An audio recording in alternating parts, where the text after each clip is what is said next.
Well, the what's interesting at the moment is that there's more and more violent incidents in different parts of the world, especially in the Middle East and Europe. Hmm. But they seem not to give us new ideas about how to explain what's happening, but to reinforce our previous explanations. At least that's the way I think about it. Um, and I was had on my mind this latest issue of the Atlantic Monthly, which has an amazing uh, description or narrative account of the experience of an Iraqi family escaping from ISIS in a number of successive stages in different parts of the country. Hmm. And then there was the issue that I think you had on your mind, which is the fact that what's going on in the American election may in fact illustrate the same sort of thing. That is, people don't. The social change that we're all experiencing now is too fast for most people. People like you and I, like you and me, who are traveling all the time and are used to different things, find it very interesting, I Hmm. think, at Yeah. least. But people who don't travel that much, which includes probably 70% of 70% of the American population, from what I hear about the rate of passport issuing, and many people in the Middle East, most people in the Middle East, they can't take the rate of change because it threatens everything that they hold in value, um, and Well, so they're resisting it, and if in desperation they fight against it. I think you're exactly right. We've seen an awful lot of an increase in what I would call symptomology of resistance to inevitable globalization. And I think the ongoing attacks against refugees in Europe are one thing. I think the rise of Donald Trump in this country with almost xenophobic type support of crowds who are clearly afraid of any threat or change to their way of life. And then as I mentioned, I was in England last week, and I noticed for the first time some overt commentary from people, cab drivers, hotel staff, who obviously were pro exit Britain from the EU. Yes, Uh, that's I, exactly the reason for the move to get out of Europe. Is it's causing too much change. that's exactly right. Um, And I guess what I'm wondering is we keep talking about the inevitability of globalization, knowing full well that it's almost like the inevitability of an ice age. It cannot be stopped, and I think we both understand that. But I guess part of what we may inarticulately might be groping toward is a way to make it easier for people to be ready to understand it and receive it and embrace it as a positive thing. Because I mean, the reason it's happening is, after all, it is a positive thing. More people are communicating with other people and learning and experiencing new ideas and new trends. And I don't know really where this leads. I don't know if we're on the cusp of a final big bang before everything becomes more clear and people go, oh, wow, that's what we were afraid of, this globalization. How bad is that? I mean, this fellow from Mexico is actually a nice person. I wanted to build a wall to keep him out. I mean maybe, and again, I'll finish in a second, but I think I have hopes that Hillary Clinton will defeat Trump by 30 or 40 points. And finally, at the end of that, the country will be able to look at itself and say, okay, all right, well, we tried that. Now we're going this way. And just begin to embrace those principles. Let me suggest a larger context for this, which may offer some insights, which is that we've said before that up until maybe 50 years ago, maybe less than that, most change was engineered from the top and percolated down.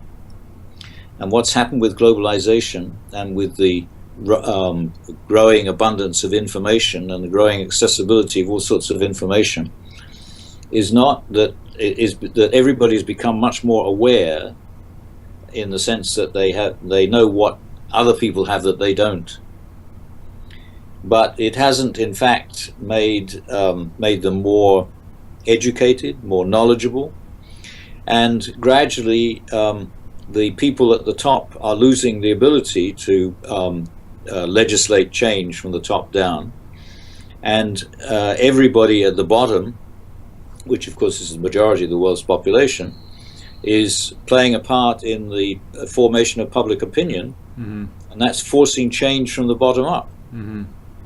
And that's what I think explains the rise of Trump, and the fact that now I see Kasich has also withdrawn from the race. So now the Republicans have a single nominee. The Democrats at least still have two. And I'm afraid that that means that the outlook for the presidential election in November is very uncertain, because if it is Trump versus Hillary, and I still guessing that the Republican convention will be horrendous, and that will be a big effort to try to put somebody else in his place, but there don't seem to be any other candidates. No, I think he's pretty inevitable now. But tell me about your fears for November. Yeah, that's what I'm going to go on to. If he is inevitable, I think between August and November, the number of people from the bottom up who are supporting Trump is going to be greater than Hillary, who's getting more of her support from the top down. Well, I think we're going to have to let the globalization chips fall where they may on the table at that point. All right, and we can only hope. And it's odd, isn't it, that this first massive experiment in, what's the right word? The rightness, the correctness, the tangibility of globalization is really, in fact, happening on a leadership basis in the United States. It's going to happen here. What's going to happen in November is those people who are not afraid of globalization are going to have to outnumber the people who are afraid of it and elect Hillary Clinton. And if they fail to, that means the people who are afraid of globalization will elect somebody who is patently manifested of anti-globalization. So we can say that the American election in November is a similar struggle to the Brexit referendum in June. You're exactly right. And I think that if in the American case, and possibly also in the British case, if the Trump side wins, if the Brexit side wins, that's going to accelerate the process that has been going on for the last decade at least, 50 years in the case of England perhaps, but not much more than a decade in the case of America actually losing its ability to tell other people what to do. I completely agree. And I think that is what's happening with globalization, because I think that we have no way, and nobody has any models for a world government that are in any way persuasive. And the future is going to have to be very much more a process of negotiation between opinion leaders, which for the time being will be nation states, but who they'll be in the long term, I don't know. Well, we've often talked about how the United States has historically and even recently overplayed its hand insofar as attempting to lead the world. So it could be that if in fact the British vote to leave, and if in fact Trump wins the election, it could be then that those events serve as catalysts to really, for the first time, destroy any sort of top-down kind of control mechanisms that might exist. And it could be that what that happens then, it allows for greater interactivity at the lower levels. And I don't know. I don't know. Let me put it to you like this. If Britain leaves and the entire economic class that has been warning about the dangers of them leaving, i.e. anybody with any money, all right, who's not possessed with xenophobia, and really can understand the merits of staying in. And if Trump wins, that means then the people who are anti-Trump, who are horrified by the things he's saying and is proposing to do, what will their recourse be? What will they do? Are they just simply going to move to China? Are they going to dry up and blow away? No. These people are going to remain involved, and they're going to remain in contact. And these are the people who are more globally sophisticated in terms of globalization techniques go.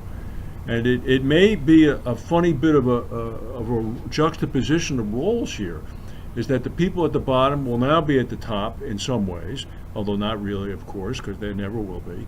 But the people who are at the top now will be at the bottom and will be using the levers of globalization in order to more forcefully integrate these global concerns and concepts.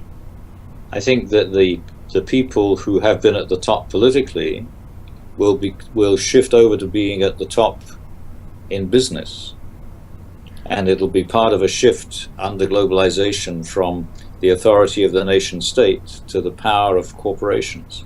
You could be right. You could well be right. I think corporations are our future. Well, one could argue they're also our past as well. Well, but they've always had to try to control governments in the past, and I think that that's not that's happening becoming less and less necessary for them. Well, in the United States, that's legal with the Citizens United case.